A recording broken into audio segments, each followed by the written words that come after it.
So earlier today, I played in another Brawl Stars tournament. Before the matches were underway, the host or hostess of the tournament, Ashlyn S, said that she wanted to interview some of the content creators within the tournament, and I'll just let the clips play out. All right, well, Connor McDees, how you feeling going into this tournament? I feel great. I haven't talked to my teammates once, which is true, by the way. I didn't talk to my teammates up until like 30 seconds before our match was supposed to start. I'll explain more about the teams and the format of the tournament and stuff like that in a second. But yeah, we just got back from a round trip. We've actually been training in the midst of a Colombian jungle, believe it or not, and we've been a lot of rigorous activities have been going on. We've been going through the gauntlet training. We are ready. We are feeling as carnivorous as ever, and I want everyone to know that we're here. We're gonna play dirty today. I'm not gonna lie. We're taking out ankles.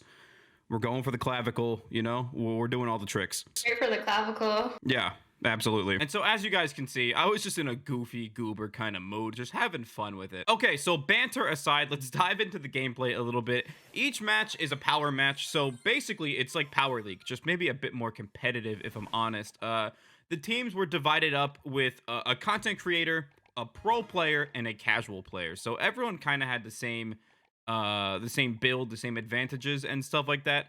And so, first match, we're on Minecart Madness. And we got lucky enough to go against Tribe as Livy, who is Tribe's newest signing for this competitive season. And yeah, needless to say, we have a sweaty match ahead of us. And we're going to ban Eve. It was tactically banned because we didn't get first pick. And we knew Eve, obviously, is going to be important. So we banned Eve. They banned Fang, which was interesting. Now, in the voice chat, which is, by the way, the first time we've ever talked. I've never met these guys before. I've never had a conversation with them. We could have scrimmed a couple days in advance, and we just didn't. And anyway, they take Byron first pick, and I'm pretty sure we agree on Spike here, if I do remember correctly. He was like, you know, very ecstatic about taking Spike, exclaiming how good he was, and I was like, all right, cool. I'm on board with that. Now, something to point out, which I audibly announced in the voice chat, was that Spike might not be a good first pick against someone like Livy, because Livy is notorious for taking Squeak. And so Spike doesn't fare well against Squeak, in case you guys didn't know that. So yeah, anyway, just keep that in the back of your mind, all right? We decide to lock in the Piper mid. Piper should win mid against Byron. It's not too tough overall, I don't think. And I like our build so far. And now, in the voice chat, we were talking about who do we take for a last pick. Like, they're speculating. I'm like, yo, just wait. We're just gonna counter pick the last pick, and we'll see what what happens. So they're gonna lock in Colonel Ruffs. A very, very sound pick, very good pick overall. And now, as Livy's up on the board, the demon himself, the professional player, the monthly qualifier. Every single month almost, you know, he's a very, very talented player, and that's going to shine through throughout the set. And he's on the draft board making a decision here, and he's got 5 seconds left. So I mean, as Livy, make a pick, and he takes Squeak. I read him like a book, read him like a children's picture book, if I'm honest with you. And yeah, anyway, wait, why does my shirt smell like gasoline? All right, anyway, I get distracted. We decide to lock in Sprout last pick. Spoiler alert, it might go down to the wire. We take Sprout with last pick, and that was that. I was going to talk about something, but I forgot. I just don't, I don't remember. I need to say things as soon as I think of them, otherwise I just forget. So, I guess while we're loading into the game, I can sit here and say thank you for all the support on my day in the life video, which had nothing to do with Brawl Stars, but still received an astounding amount of support. And I actually, like, genuinely really, really appreciate that. I woke up to check the numbers, and I thought it would be complete dog meat, just 10 out of 10 being my worst video of all time. And it wasn't, and it won't be. So that's very, very good. Thank you, guys. Anyway, hopping back into the gameplay here for a second. I tell these guys, I'm like, yo, as Livy, he's really, really good Squeak. You don't want Spike on Squeak. You're going to get folded. It just is what it is. It's just how the cookie crumbles when you're going against a good Squeak as a Spike. And you can clearly see it shining through right now. You know what? I think I was going to mention that I didn't record the voice chat because, like I said, I haven't talked to these guys ever. And I didn't want to, document and record these. Like, they might have not been comfortable. They might have not been comfortable on camera, and you know, I didn't want to put any pressure on them. So anyway, that's why there's no voice chat. A pretty good wall there, if I do say so myself. It allows me to get up on offense pretty heavily, and I think I made a bit of a bad play here. In dealing with the Colonel Ruffs, I've just neglected to acknowledge that he was still in that bush, and so, yeah, overall, I'm surprised Elisha is winning his lane as well as he is. Going against as Livy Squeak is a bit of a daunting task, so he's doing very, very well overall, and this game started off kind of shaky. It just wasn't going super well, but we do manage to mount a bit of a comeback here, and unfortunately, I go down. JM gonna have to super out of mid right now, and we get pushed all the way back to our spawn. The opponents have 8 gems here, and I'm not gonna lie, I'm getting a couple of really, really good tags. I mean, if there was no, that could have been 2 kills right there if there was no sandbags. So anyway, we fight out from the trenches. We now have full control of mid and all of that, and yeah, I'm just keeping my lanes walled off, making sure that I can sit here and kind of just shoot over the top with no actual threats. And I think this is a pretty sound game plan. We now get countdown. This is where we get a bit of a chokehold on this. I'm going to get beamed by the Colonel Ruffs, who lives with 150 HP. 150, believe it or not. And I guess because of my death here, I, you know, give up control of the map. And unfortunately, Colonel Ruffs hits very hard, if you guys didn't know. I think with his damage gear procced and he's buffed up, he does 2,300 damage, dude. That's like getting hit by a truck. It's insane, the amount of damage that he can output. Anyway, our opponents maintain control. They get a 3-gem lead, which means we need to get a kill. And I'm going to spoil it right here, but look how close we are to getting a reset. So close, yet so far away. And yeah, we go down 1-0 very early on in this tournament, and that's not good. Starting off with a loss, obviously, is not ideal, but we were confident. We felt good about that game. We were able to get a countdown, which is good. That means we were at least doing pretty well in this match, and we were confident about this next one. We knew that we had to keep Sprout on Squeak. It makes everything a lot easier, and Spike does pretty well against Colonel Ruffs overall because of his cactus, so yeah, that was game plan. I think I pick up a good kill on as Livy right there, and now, like, dude, winning that's huge because now I can just shoot over the mid, and Sprout is just a ton of fun to play on this map when they don't have as much of a wall break aspect going on. And yeah, this is it. We get a kill on Ruffs, and now we are chilling. This is like, we're in a fantastic spot. We got Sprout wall up. We got full control. We're getting kills, getting gems. JM giving me a heart attack right there. Giving me some heart palpitations, but whatever. We persevere here, and actually, I didn't know Elisha died there. Unfortunate. And yeah, anyway, I think what ends up happening here is we get kind of swapped, right? We obviously have Spike on Squeak on the left-hand side, and you can see how tough of a matchup that is right there. I think I get to scrap in here. I do pick up a very slimy kill onto the Colonel Ruffs. I'm getting some good taps on the Ez Livy. See you later. I wall in the Byron. We pick up another kill. I'm actually going crazy mode this game, boys. I'm actually popping off and just going all types of ballistic. And at this point in the voice chat, I'm like, yo, guys, back up. Just run to the spawn. If you die, I'm going to be mad. I'm going to be an angry boy. And, yeah, winding down here. We do take game number 2 in a bit of a dominant fashion. We were able to pick up kills consecutively, wall off the Byron, the gem carrier, isolate him, take his gems, and, you know, rinse him for all he's worth, really.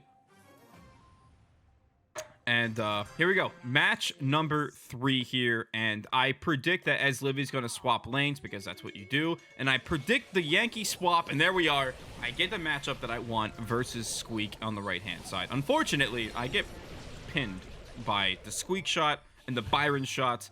And I go down pretty early. And there's, you know, nothing really I can do about that. So I decide that I kind of actually want to play on the left-hand side due to the fact that I have the walls to play around. And yeah, that was my game plan. So unfortunately, dude, we had Squeak down to 12 health there and didn't kill him. That's insane. I'm just getting beamed by the Colonel Ruffs. all in all, things aren't going very well here. We're down 7-0, failing to get, I think we got 1 kill in this game. We're not getting a ton of damage, not getting a ton of kills, not like, I think that the Colonel Ruff's wall break on that left-hand side was what really kind of did us in here. Made it very difficult to play out of our spawn. So kudos to them for making the adjustment. I guess that's just what happens when you have a pro player on your team, kind of orchestrating and pulling the strings behind the scenes. But yeah, we got mopped this game straight up. This one was complete domination. Well played to our opponents here. Everyone played well overall. And yeah, anyway, next up is Tornado Ring. So if we lose this next set, we're out of the tournament already. So let's hop into that right now. Okay, so here we are going into Tornado Ring, and I believe the first thing I explained to these guys was, I was like, yo, I haven't played this map in like 2.5 years. It hasn't been out in the game in a very long time. And JM is more of a new player, I guess, on the scene, and more of a new frog. And he said he's never played this map. I was like, what? That's insane. I'm not saying JM's a bad player. What I'm saying is I was just shocked that he's physically never played on this map, and he had no idea who to take and what to suggest. And we were kind of just winging it at this point. And this draft gets very out of hand very, very fast. So we lock in the Fang ban, and we decide that I think I said Ems was pretty good. Again, I haven't played on this map in 2.5 years, 2.5 men. And I was like, okay, cool. Ems probably is good. And they were like, yeah, just go ahead and take Ems. And I was like, all right. Ain't no one wanted to say that Eve was still available. No one wanted to mention that Eve was still available. They insta-lock Eve. And I was like, well, that is a series of unfortunate events if I've ever seen any. I wish I would have just taken that. But they take Eve, and we're immediately thinking tank. And JM, he's like, yo, we should go Daryl and like an Ash or something. And I was like, if you guys go double tank, as Livy's gonna play Gale, and we're gonna get folded. And, you know, and then he was thinking wall break. You can see he's flashing Brock. And so then I was like, you know what? They have Eve. We kind of want to play with the walls intact so that we don't get absolutely folded. And then he decides to take Ash. And then Elisha is like, you know what? I'll go Daryl. And I'm like, all right, they're either going to take Gale or Shelly. And it's going to be a very tough match for us. And they were like, I think we could do it. And I was like, all right, fair enough. The countdown's winding down here. He was debating between Rico or Daryl. I was like, yo, just go Daryl, go double tank, and, you know, maybe you guys can deal with the Gale more efficiently than I make it seem. So, uh-oh. I just realized my camera was over the left-hand side the whole time? All right, I'm going to watch it back, and hopefully there's, like, nothing going on. Like, if it works, you know? Anyway, all right, so they're going to take Gale, like I predicted with the last pick, and Gale versus double tank, and like they have such a counter comp, right? They got Spike and Gale to both deal with tanks. I don't. The double tank pick is okay. It's not the best ever. It's probably like more bad than good, but whatever. I'm here for fun. I'm here for a good time. I was like, you know what, guys, play brawlers that you want to play. Have fun. It doesn't, you know what I mean? It's whatever. So anyway, going into this match here, I'll move my camera in like the bottom right, I think. Just getting the gameplay out of the way. Okay, that's perfect. So here we are, and we already diagnosed a few problems. The first one, that Spike can hit me from across the map, and I can't even see this guy. He can sit here and cheese shots out the bush. It's really hard for me to deal with, and yeah, and right there, a prime example of something that's gonna happen a bunch in this match is Gale just being annoying as ever, popping out the bushes, hitting his stuns on you over and over again. Eve outranging everyone on my team. The pickle's coming down. It just gets very annoying very, very fast. Oh, what's up, dude? Anyway, yeah, you can see here Gale absolutely going to work. Elisha trying to roll in there, picks up a good kill.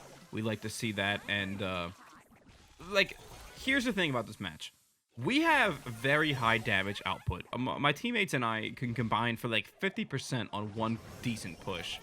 Whereas our opponents, who are probably going to have control most of the time, can do... They're just tickling. They're tickling. Look at this. They got a full team wipe and did like 5%, right?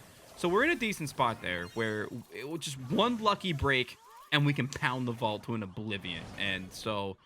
you know, like one Daryl roll onto the vault can do like 20-30%, like with ease. So we knew we were in this game the whole time, even though we had a little bit of a deficit here. I think I pop a super, clean up a kill onto the spike, which is good. And I think what I learned is playing more aggressive, like I always mention, isn't my strong suit. It's not something that I'm very good at, but it works in this game. What you can see, maybe not in this match, but the second one at least, I play way more aggressive, and it ends up working out very well. And you guys will see that in a second, but yeah. Anyway, Spike being annoying as ever. Curveball's just OD annoying. I know there's ways to juke it, blah, blah, blah, blah, blah. I know. Regardless, we're down by like 20%, and there's 19 seconds left, so we know we have to coordinate a push. We have to go. Spike hits me for 1,600. Eve hits me for another 3 million damage. Daryl gets stunned against the wall. Gale chains his super, and, you know, unfortunately, that's going to be all she wrote for us. So we go down... 0-1, and if we lose this next match, we're out of the tournament. Straight up, we lose. The sets were best of 3, so, you know, if we win this, we go to another one, and if we lose this, then we're out. So, backs against the wall here. We knew we had to pop off, and you guys will see some of that aggression and some of that more aggro play style that I mentioned a second ago. That will shine through in just a minute, so... right away, we get a lane swap. All right, we want Daryl on the spike. It's not an easy matchup, but it's probably just better than Ash being on the spike. So, plus Ash, look, he's got full rage. He's got half health. And if he gets in a spot to, like, he could 2-tap the Eve with no problem. And so, you know, we just need that to happen. Unfortunately, he's going to go down there. The Gale stuns coming through once again, like, being the problem that we knew they were going to be even before the draft. And so...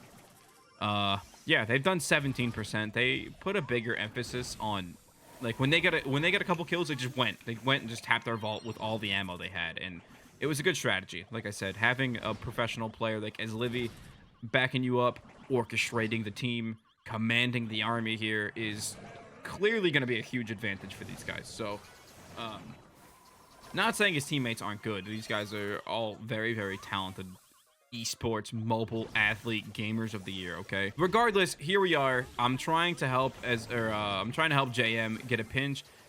Elijah makes a huge play. He rolls onto the spike, takes him out. I'm able to successfully roll in there. I trade out a kill with the Eve, and now we're only down by like 8%, 6%. I don't feel like doing math. I'm just gonna let it rock with what it is.